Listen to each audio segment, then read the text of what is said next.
Елена Прекрасная. Трагедия красоты. Пролог.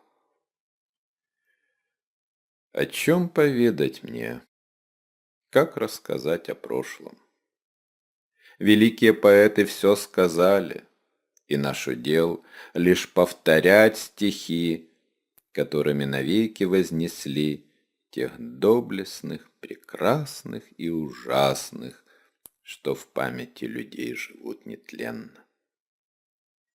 Но им наперекор хочу сказать о той, что некогда началом всего стало. Ведь не рождение богов, земли и неба, ни хаос и тартар, ни первая заря, свет миру подарившая, его началом были. Не древние хозяева земли, могуче созидавшие титаны, и не битва с ними богов пресветлых, зачин тот положила, с которого историю ведем. Начало человека — человек. Но не Девкалион и Пира, в которых возродился род людской, да то ли уничтоженный потопом. Начало всех начал.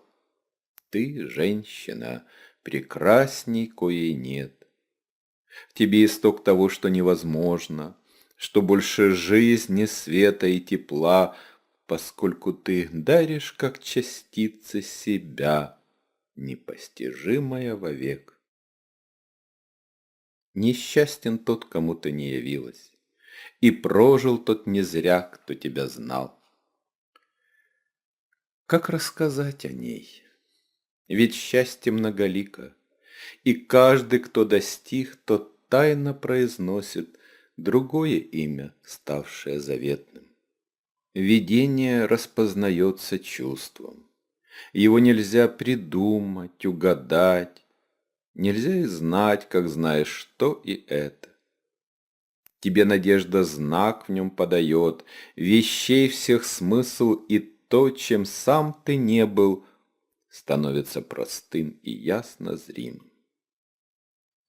Ищи слова, чтобы пересказать, осуществи напрасные потуги. Всех языков земли тебе не хватит, народы не придумали тех слов. И я найти навряд ли их сумею. К чему слова?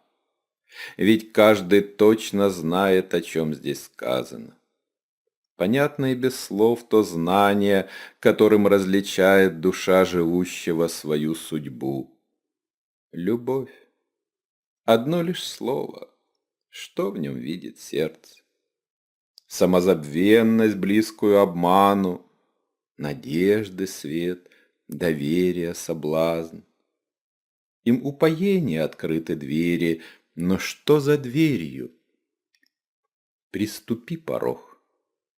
Узнаешь там ты то, что ожидалось, или обескураженность настигнет. И то, и это право равноценно. Найти не стоит то, что ожидалось, и столь же безразлично потерять. Одно имеет цену — неизвестность, которой верить ты себя готов, которой эхо мысли тебя манит, где сам себя надеешься найти, а все постылое в себе утратить. Не буду продолжать. Чем дольше изъясняешь, тем больше контуров и линий на картине, оттенков, белых пятен и теней. Прекрасный каждому извечный образ светит. А в нем человечество узнало красоту или имело шанс узнать. Кто скажет? И то событие, что стало всем началом, провозвестило общий наш удел — пытаться. Достичь или утратить, распознать или с раскаянием горьким обмануться, дар дивный получить или изведать, что ты весь пуст и ни на что не годен.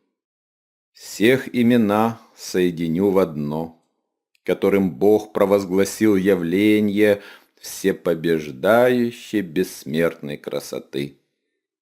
Она не скрылась в глубине веков, лишь памятью туманной оставаясь, которой то ли верить, то ли нет.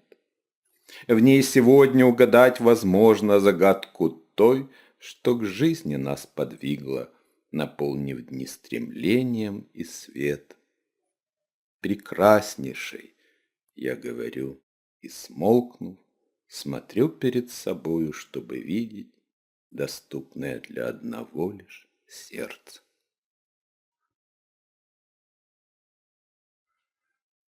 Книга Леды. Леда. Владыка всех богов и заодно вселенной однажды развлекался нехитрой игрой. Со всех концов земли одним лишь мановеньем собрал он пестрый рой бесплотных отражений. Каких там только ни было, и кто там не являлся. Зверь дикий, отразившийся в ручье, с листвой кустов он слился воедин. На облако легла тень птицы легкокрылой, похожей на туманное виденье. Над сонным озером сплеснула рыба, за ней в погоню хищник устремился. И в черной луже древнего болота возник зловещей твари облик жуткий. Когда какой-нибудь из образов живых вдруг привлекал всесильного внимания, он сочетал его с игрой воображения, и то, что вышло, облекалось в плоть.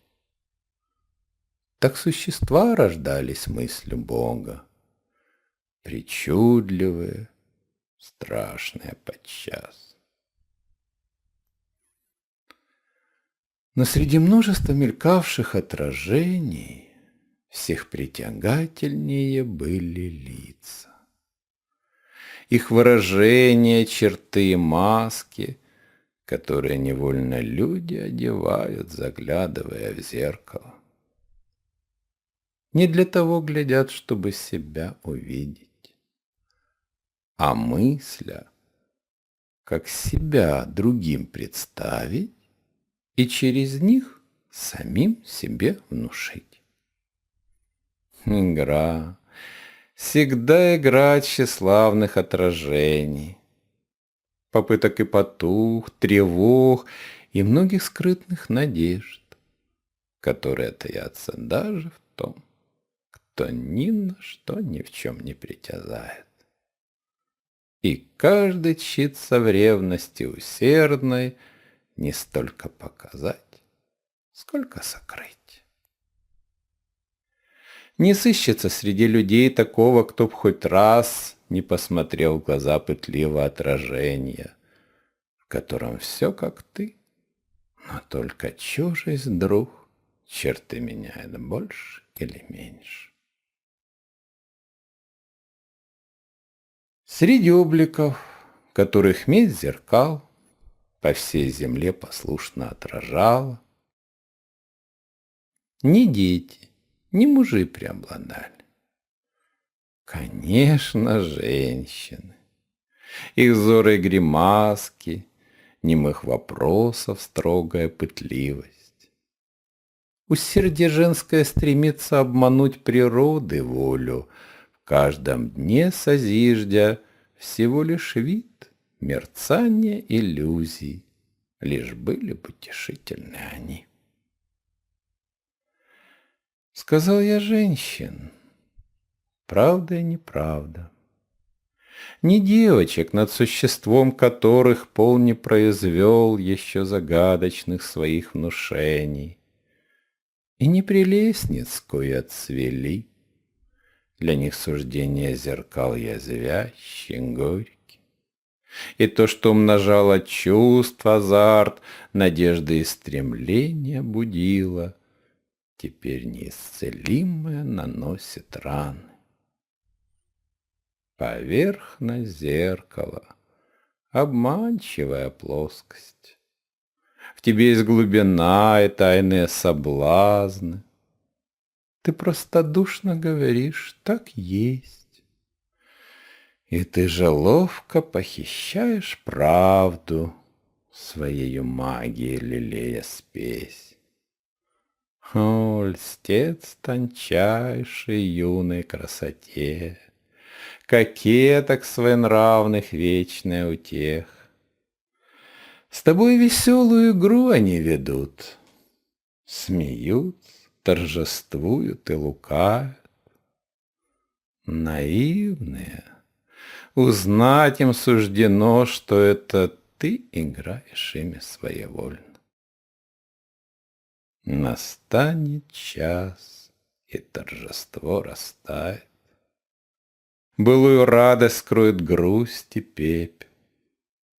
Кто был угодливым льстецом, тот станет бездушным обличителем. Зачем? Кому понадобилось это превращение? Закон тут общий или чья-то воля печальная приносит перемен? Рассудок человеческий бессилен об этом рассудить. Понятно лишь одно. Тут злое совершилось самовластно, и зеркало ему пособник первый. Пособник или свидетель? А, печаль одна. Долой предательскую гладь. Пускай в осколки мелкие, слепые рассыпется свидетель нежеланный того, что, видя, лучше бы не видеть. Не зеркало пусть говорит, а память, что сохранила счастье лучших дней. Однако где те дни, и в ком найдешь опор? Разбей все зеркала, но не избегнешь взоров, готовых видеть все и восприять нещадно. Глаза людские, вы неисчислимы. Пытливость ваша — худшее из свойств.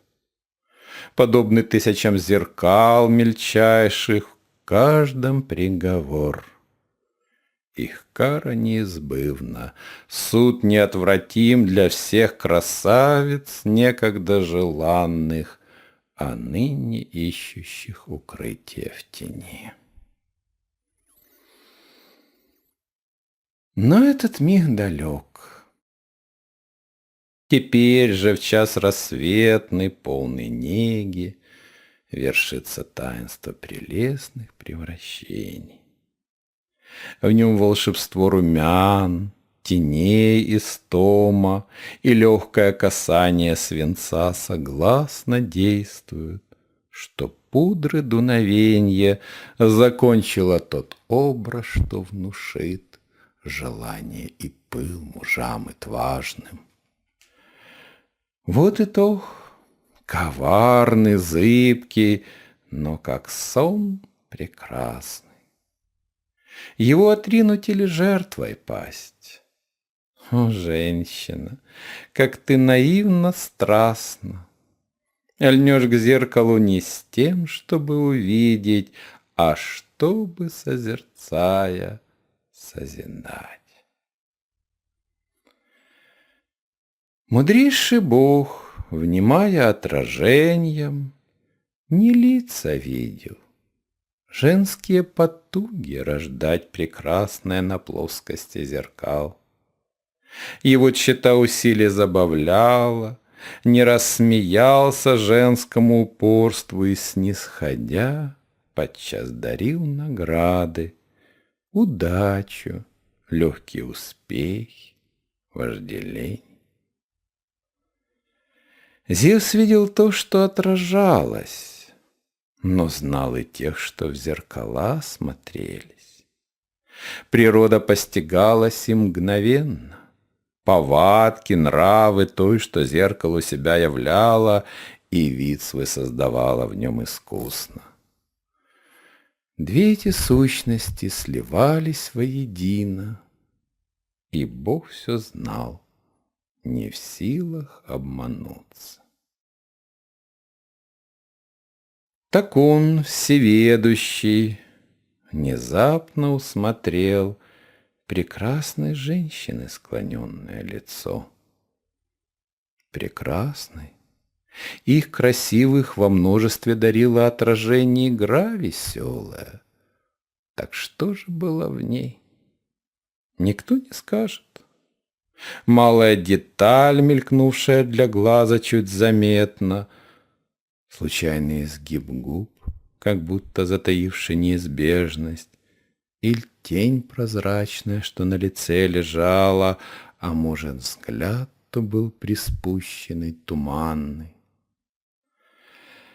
Да, было бы выдумкой сказать, что Бог увидел женскую улыбку и сразу страстью воспылал невольной, желанием безумным обладать, как будто он юнец розовощекий, которого все манит в плоти женской.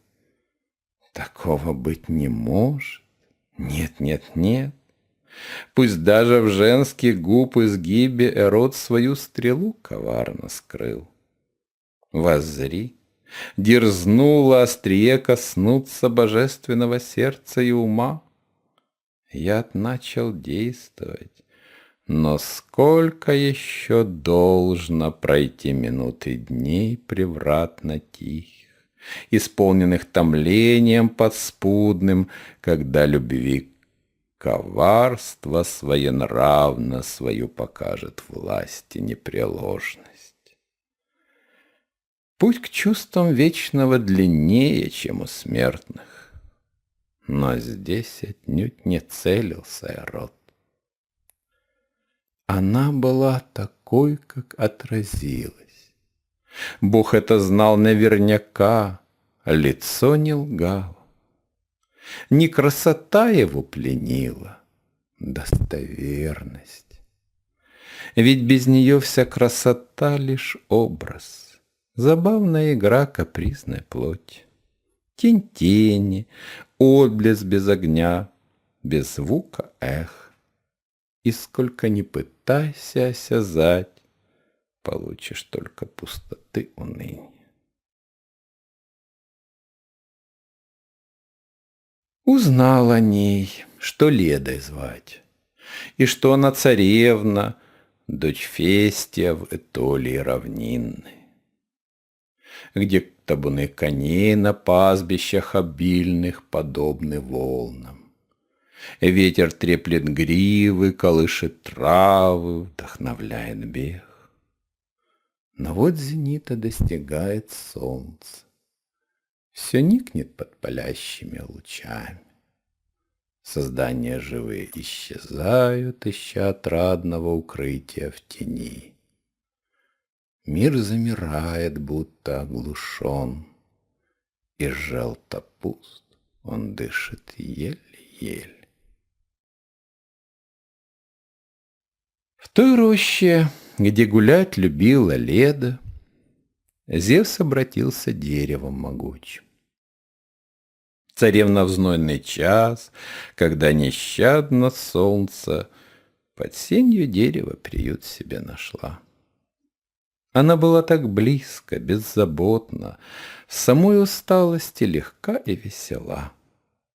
К стволу приникла и, ища прохлады, обняла дерево, огромный древний ствол. Как будто на груди его лежала, а он ей удивлялся молчаливо. Так встреча их произошла впервые. И больше не было в той встрече ничего. Короткий миг, одно прикосновение, догадка смутная или меньше, чем догадка. Волнение ниоткуда, чей грядущий смысл душе неведом. Было и исчезло, как будто без следа, и помнить тут о чем. Но что сознание не в силах распознать, частицей потаенной остается того, что есть мы и что в нас живет. Тиндарей. Девичество недолго леды длилось. Гонимый чужестранец Тиндарей у Фестия приют радушный встретил. Он был отважен, молод и силен. Сумел врагов, грозящих царству, бесстрашно отразить. И наступил покой во всей Этолии равнинно безмятежный. Что ценит человек? Чтоб мирных дней неспешность была отрадною, и пусть минуют нас сумятица, тревоги, боль и горечь. Все благодарны были Тиндарею, его восславила молва, приветствовал народ. И царь приязни полный с героем породнился, дочь ему отдав.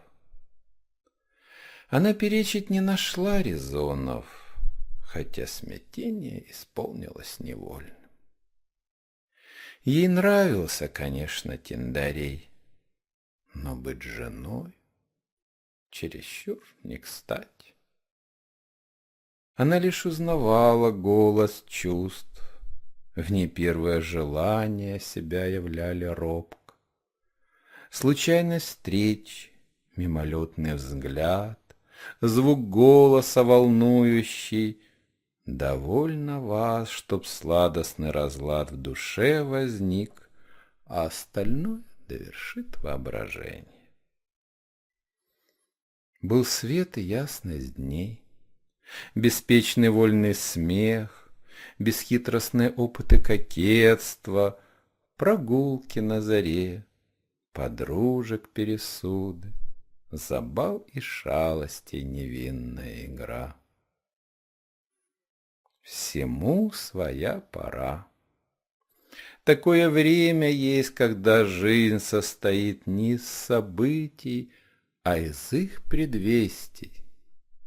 Они как отблески того, что в будущем настанет. Предчувствия, желания, надежды. И все это прервалось столь внезапно, как будто приговор на ней произнесли. Нарушен жизни милый распорядок, привычный, близкий мир, ты остаешься в прошлом.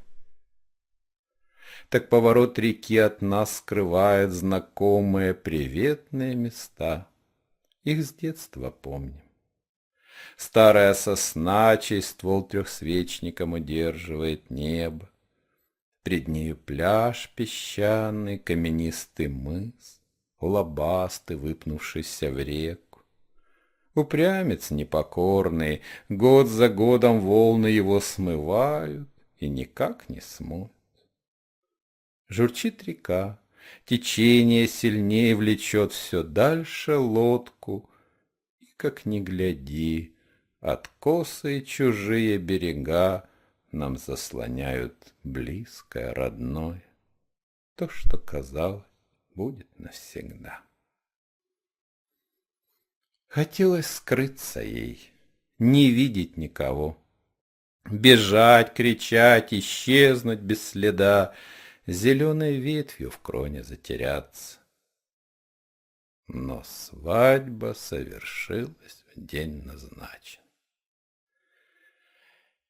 Ей вслед пришли другие перемены. Противник злой, что Тиндарея с родины прогнал, сражен Гераклом. На свободный трон вернулся Тиндарей и в Спарте стал царем. А Леда, юная жена его, спартанскою царицей. Все новое ей. Суровый город, лица, нравы. Одна природа, хоть иная чем-то, но та же живость в ней и красочность картин. Прохладный ветер, спутник постоянный утренней зари. Полдневный запах трав, кружащий голову, ленивый солнца жар, истома общая. Подчас казалось леди, Все это во сне.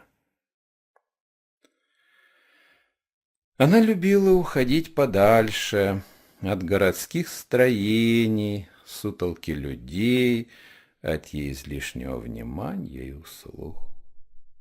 Среди полей и рощ отраду находила. Так дни ее текли, неспешно, неприметно. По роще светлая Леда шла однажды. В траве обильной таяли шаги. Приветливо листва шуршала, веет теплый ветер. От деревьев тень, ажурная, украшенная солнцем, на все легла таинственным покровом, казалось сотканным из радости и неги. Под ним все превращалось в мир бессмертный, где жизни не иссякнуть никогда. Среди привычных лесных звуков вдруг восклицание послышалось. Негромкое, но звонкое, и смех. В просвете меж деревьев пряталась лужайка. На ней трава высокая, венчики цветов, среди которых, позабыв себя в порыве страсти нежной, два юных существа друг другом упивались. Сладкая беспечность. Игра любовная, касание и трепет, движение, быстрый промельк, поцелуй застыли. Объятие, жаркое желание, а в нем тает плоть, как будто из мягчайшего состава изваян человек. И вслед за тем слияние. Нет, просто то, что стало вдруг одно, исчезло для всего. И в нем исчезло все. Истома, след волнений страстных, тела окутала, прильнувшие друг к другу. Внезапная в них робость появилась, почти недвижно в травах утонули. Покой, отрада, грезы, безмятежность. Бездумно ветер колышет травы, скрыто ими все. Внезапно девушка, изящно изогнувшись, вскочила. Юноша невольно схватил ее туники край. В руках остался тонкий пеплос. А девушка, смеясь, нагая, бежать пустилась. Он, опомнясь, догнал ее прыжком. «Тебе не скрыться!» — юноша воскликнул, от возбуждения ломая звуки слов. И бедра, обхватив возлюбленной, приник губами к лону, где ее нежность ждала губ его.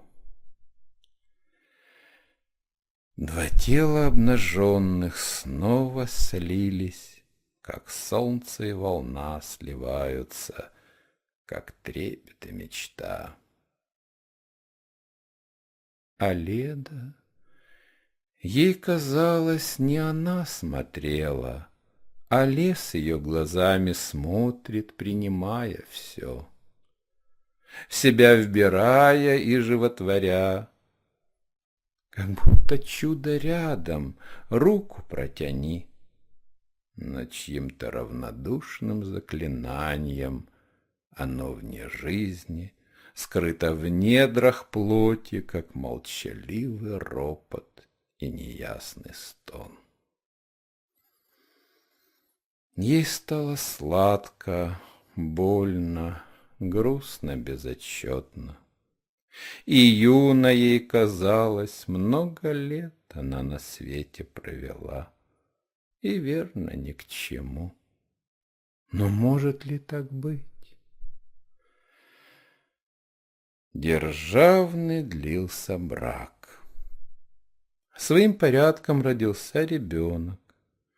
Девчушка милая, назвали лучезарной, как воплощение свет радостных надежд. Из глаз ребенка смотрит Бог на нас. В них обещание пресветлое и радость, в них наша жизнь и все ее вопросы. Младенец, словно маятник судьбы, он то возносит, то бросает озимь, и, не имея речи, говорит теплом, касанием беспомощных ручонок, слезами горькими и криками, и смехом, и, улыбаясь, счастье дарит нам. Комочек плоти на весах вселенной весомее, чем мириады звезд. Обычные заботы и труды, тревоги приходящие, веселье, самозабвенность праздников с их шумным торжеством, неясные печали, нет для них причин. Дела домашние на женской половине, очистка шерсти, винные припасы, журчанье прялки для рабынь работы, взыскание нерадивых, пестрый рой хлопот. Так день за днем все шли благополучно, чередой усердной. Только вот куда? Вопрос излишний. Места для него в той жизни честной не найти никак. Живем обычно смысла не ища за внешностью того, что происходит. Как есть, так есть. И если все в порядке, желаем одного, чтоб не было беды. Счастливая, мы промолчим о том. Бывает так, что счастье, неизбежность и избранность твоя и жизни, полнота гнетуще рождает ощущение. И там, где все наполнено отрадой, как будто раны край. Откуда это чувство? Пресыщенность? Навряд ли, как по мне. Хоть безмятежность, плотная как сон, окутала тот мир, в ней затаилось зло. Чем ярче свет, тем глуше тень. Орел ужасный в тех местах царил. Он похищал не только мелкий скот из стада, овцу или козу, что на утесе теплом пощипывала мох низкие кусты. Когтил быка, громаду мускулов мощнейшей храброй плоти.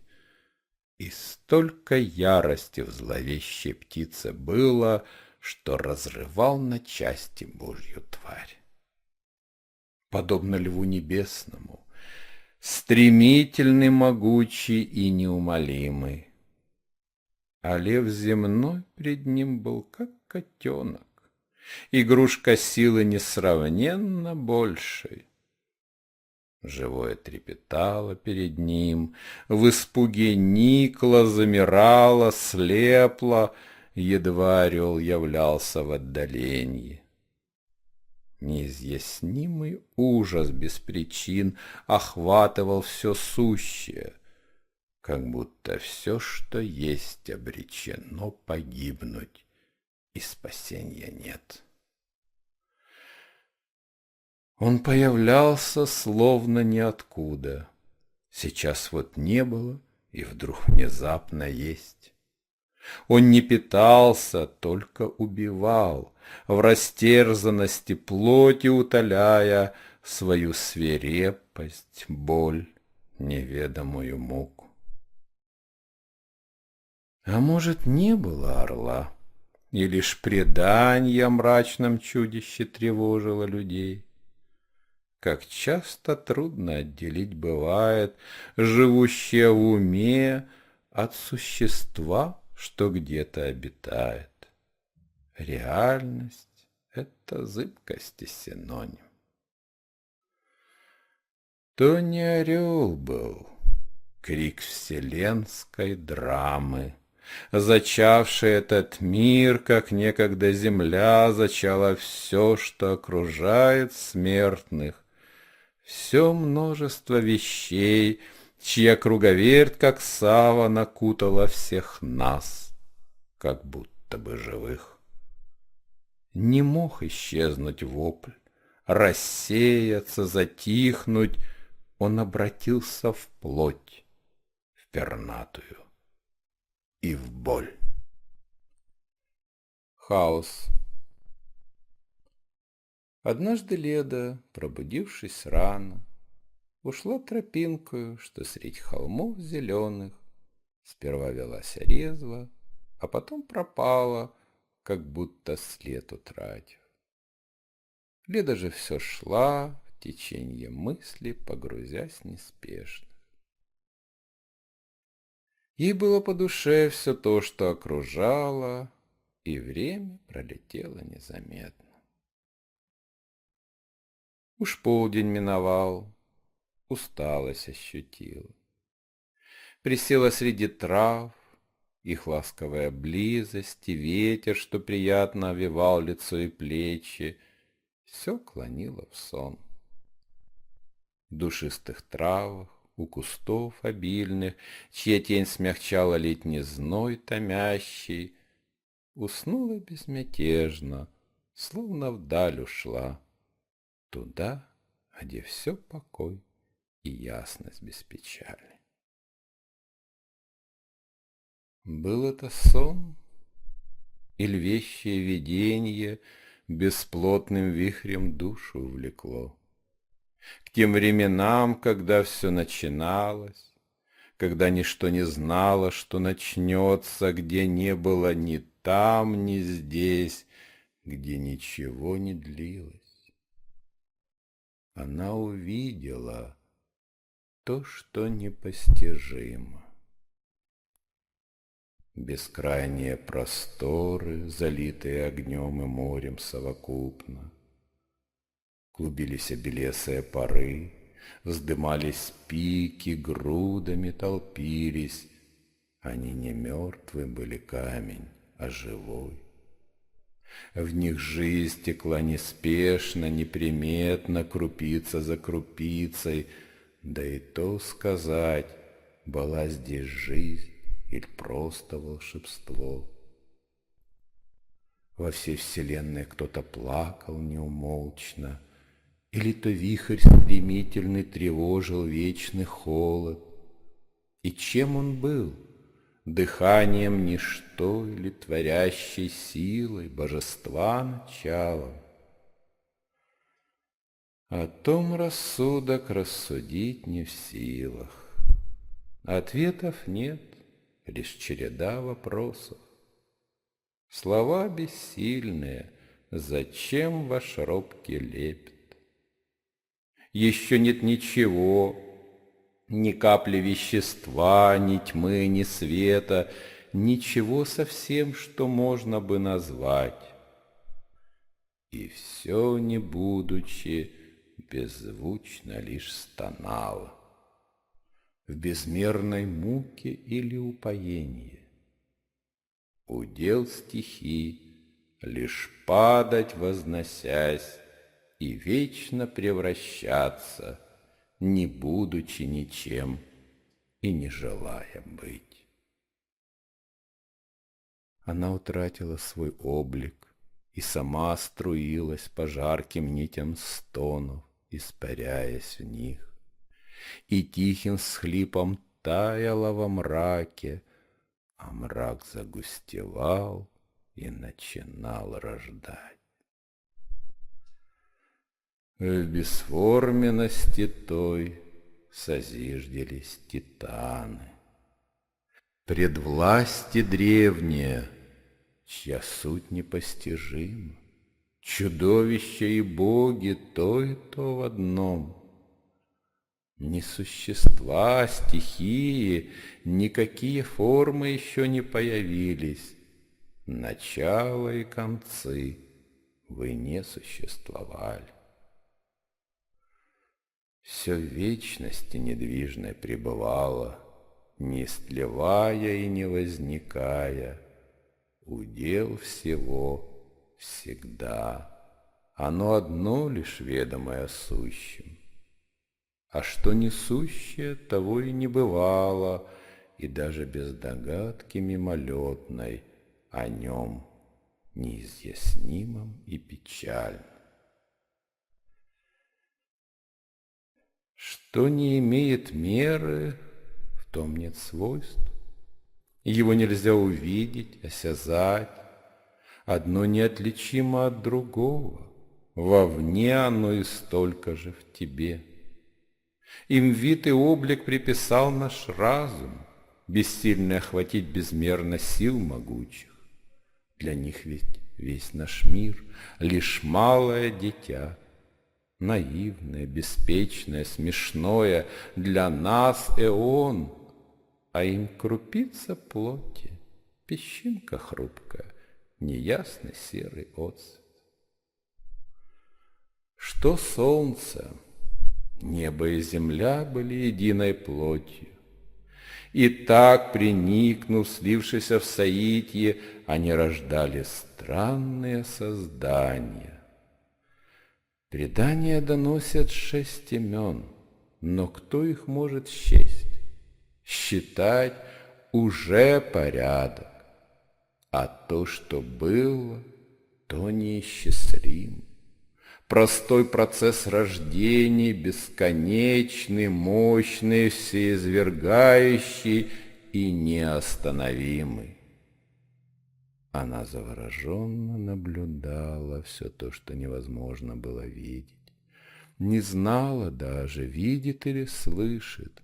Нездешний голос мир переполнял, не сообщая, отворя видения, которые всевластно заменяли ее сознание. И так она узнала. Кронос. Могучий Кронос время.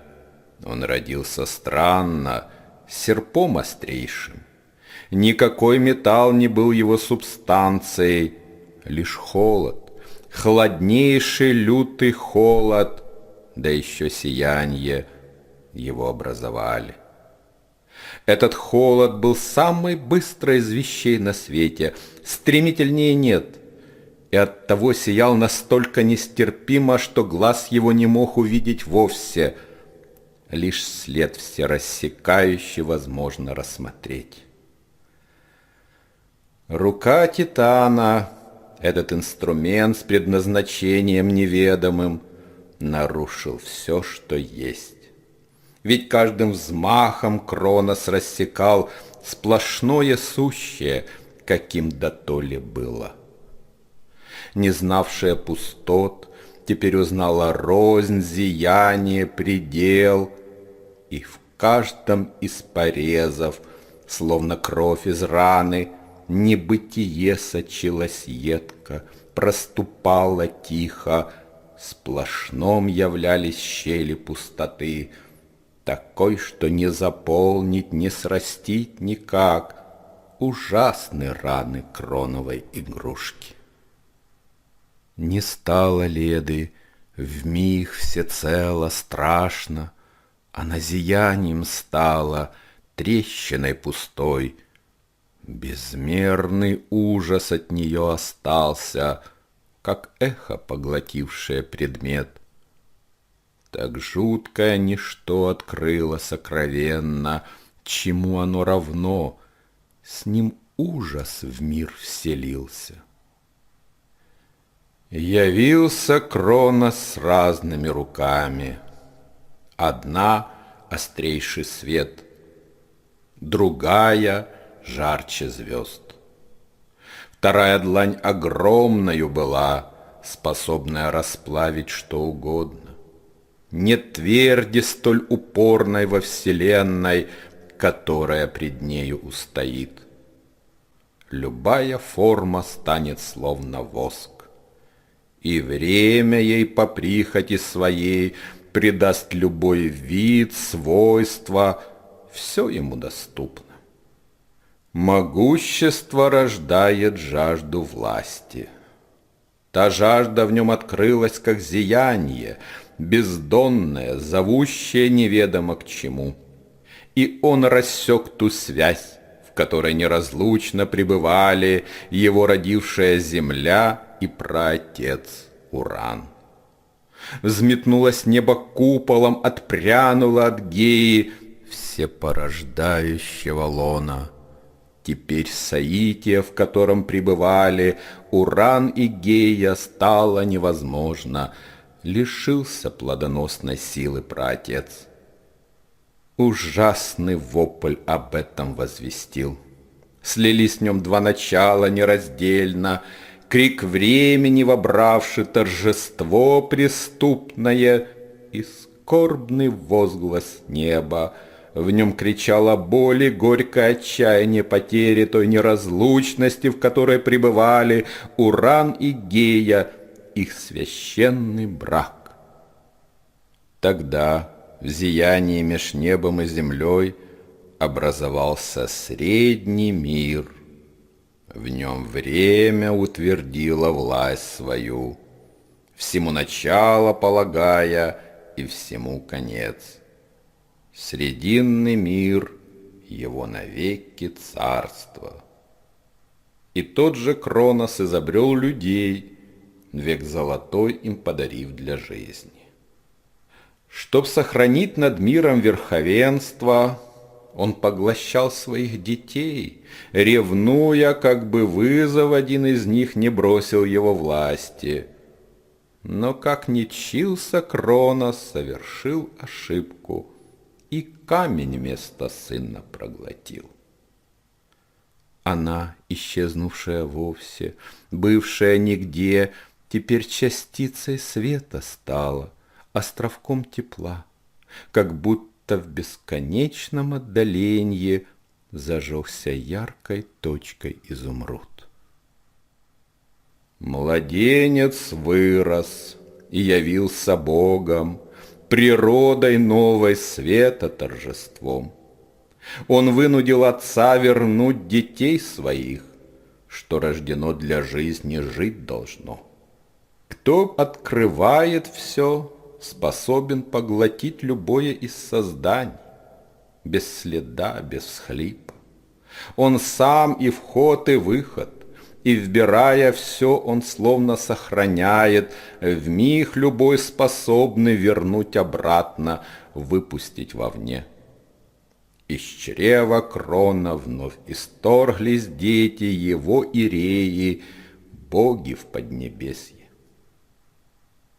Низвергнувший владетеля вселенной, Зевс отобрал у времени права, оставив неустанную работу все начинать и подводить итог, все превращать неумолимо, грозно, и все верша остаться неприметным, всецело слившимся с природою вещей.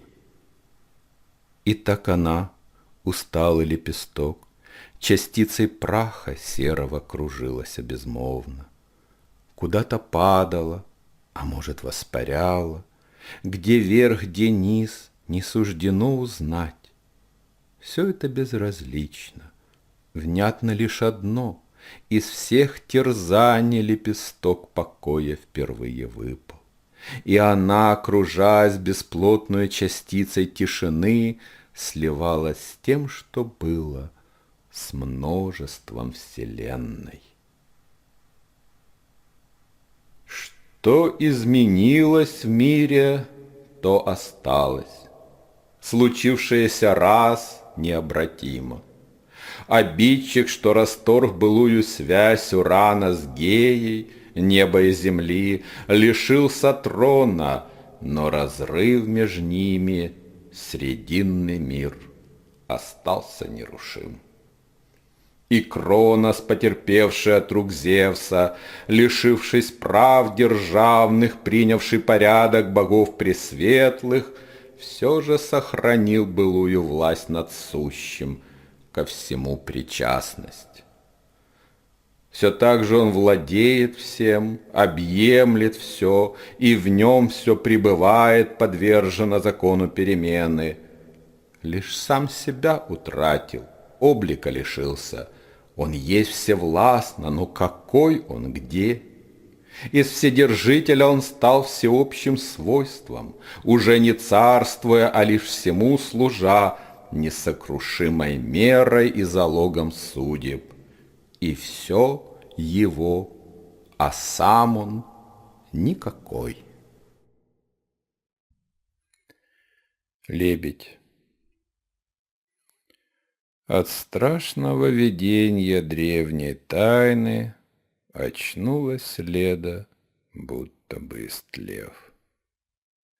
Не ощущала тела своего, как будто обратилась в тень кошмара. Над нею небо помрачилось грозно, ни капли синевы клубились серотучи, в себе зловещее знамение затаив. И ощутила Леда, что спасения нет. Она вскочила, плохо сознавая, что происходит. Ужас в ней кричал.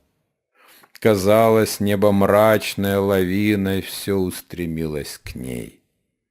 Исчезла высота, простор, что отделяет земную твердь от неба, травы от светил. Она смотрела, ничего не видя, открытыми в отчаянии глазами.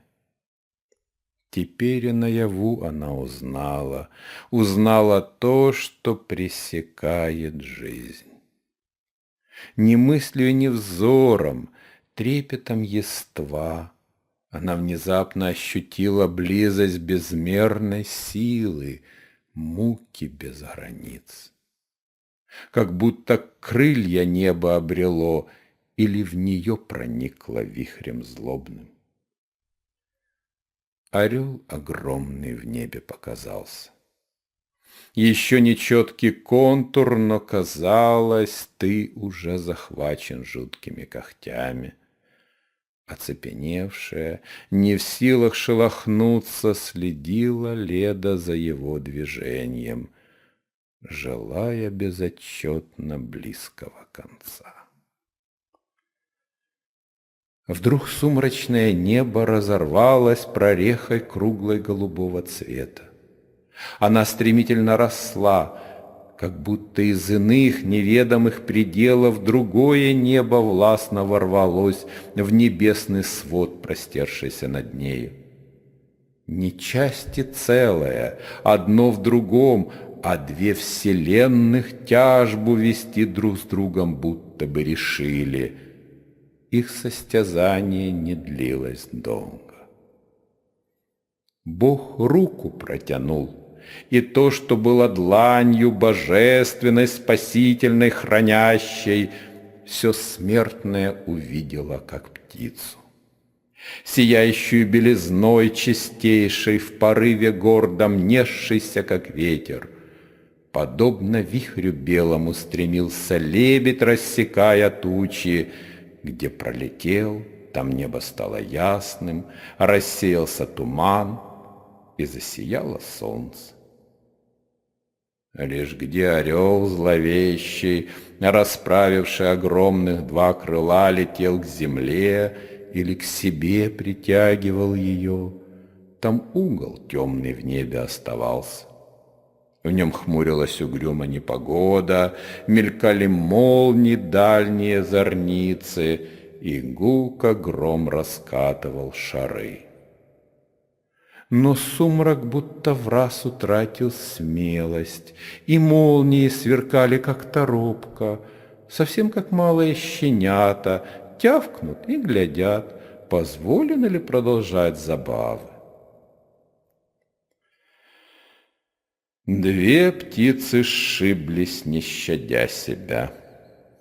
Так близко были или столь могучи, что от движений крыл взметались ураганы, листву срывали и ломали ветви, какой-то серый прах принес им бурным ветром, и сам горячие капли ледяные бросал в лицо. Орел внезапно черным стал пятном. Он таял на глазах, меняя быстро контур.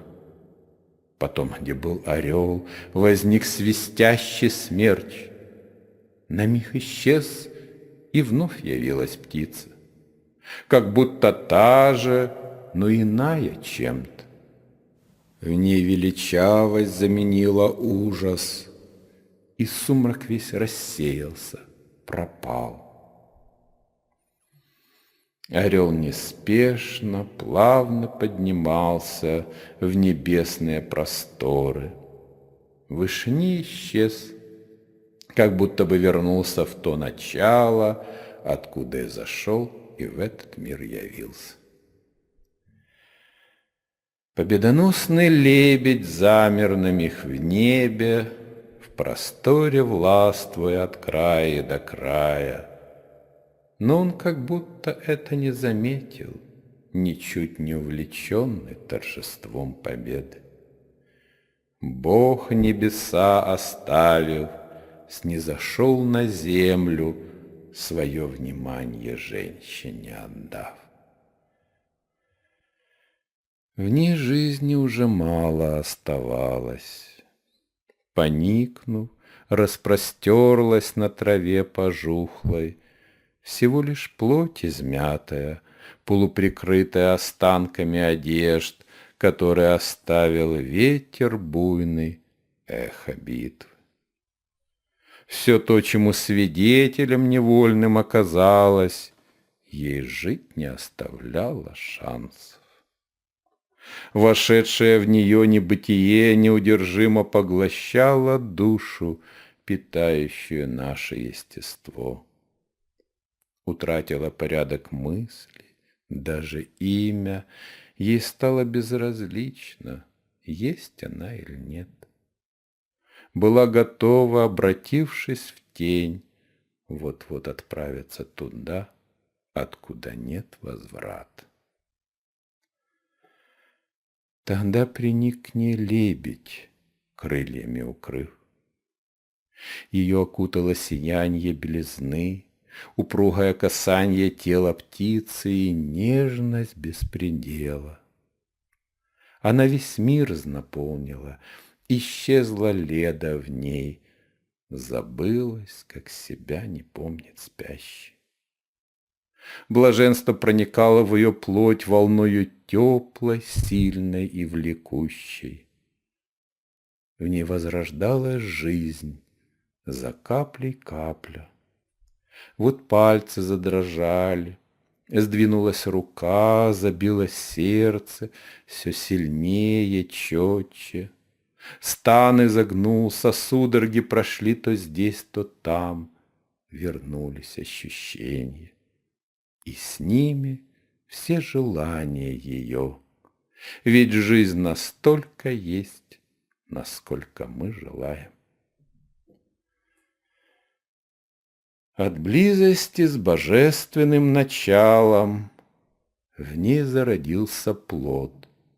Им стали диаскуры, два мальчика прекрасных, неразлучных, сильных, взрослевших, как героям подобает, за краткий месяц возмужания в год. Есть таинство творения Вселенной, есть таинство любви, а это как назвать? Найди слова, но ими не проникнешь в событие, чей смысл непостижим. Слова не ключ, а плотная завеса, которая надежно охранит от лепета и суетного вздора то, что священно. Мы лишь сообщим.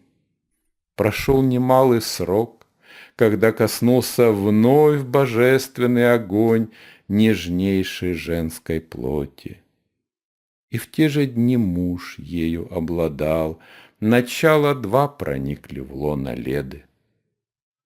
От божеского света родилась одна из девочек, наречена Еленой.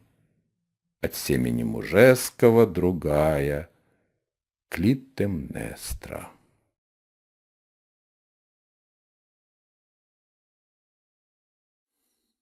Юность. Две девочки, спартанские царевны, вели под вечер разговоры веселые. Они были в том возрасте прелестном, когда в ребенке девушка проснулась, и детскую невинность черт сменяет изящество девической линии. Ты видела Кефела, Клитемнестра? Сегодня утром, когда все проснулись, с трудом взяв в руку левую огромный щит отцовский, он гордо выступал на состязании. «Красавчик, признаю, Елена», — сестра и отвечала. «Только он смешон своей кичливости эфебской. И для чего, скажи на милость, щит в борцовских состязаниях атлетов?» И обе рассмеялись согласно. Их звонкий смех спугнул черка, насельника тех мест, что задремал в кусте неподалеку. С криком «Квик!» он полетел над речкою, чьи воды темнели в сумерках. Им солнце возражало пригоршней блесток своего заката. Оно смеялось заодно с детьми, светило уходящее, ведь знало, что Нюкта не задержится надолго, и через краткий час господства ночи день новый возвестит зари розовокрылой нежность. Так завершалось детство.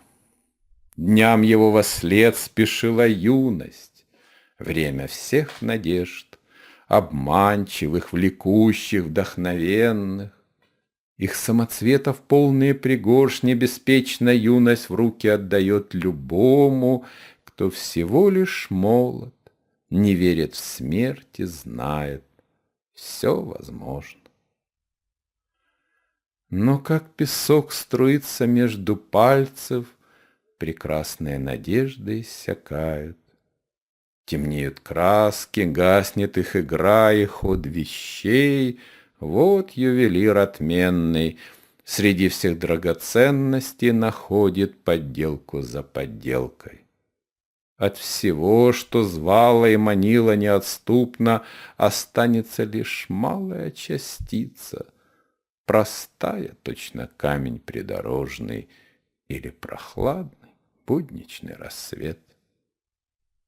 Все, что случится, может с человеком, исходы судеб, славные деяния, дерзаний, смелость, мужество решений, все это юный вявь переживает. Его душа всему прикосновенна, и каждое движение вселенной в ней вызывает отклик и участие. Одна лишь жизнь дается человеку, но пережить их можно не одну. Десятки, даже сотни кто решится. Как будто это происходит в суе. Игра фантазии, сладкие мечтания, горячие надежды, смелых мыслей рой. Ты разом сцена, деятель на ней, и то, что получается в итоге.